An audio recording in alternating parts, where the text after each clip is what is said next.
নমস্কার। হরিওম তারাবিনয় গুরুবাণী ইউটিউব চ্যানেলে আপনাদের সকলকে স্বাগত।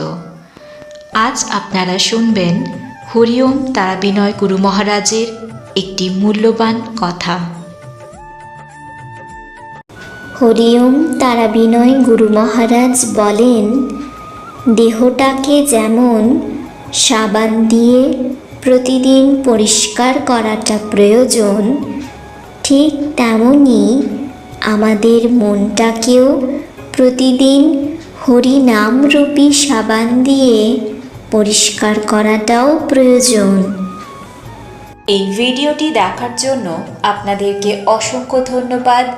ভিডিওটি ভালো লেগে থাকলে অবশ্যই লাইক শেয়ার করবেন এবং কমেন্টের মাধ্যমে আপনার মূল্যবান মতামত আমাদের অবশ্যই জানাবেন। মা তারা ও সাইনাথ আপনাদের মঙ্গল করুন। সুস্থ থাকবেন, ভালো থাকবেন। নমস্কার।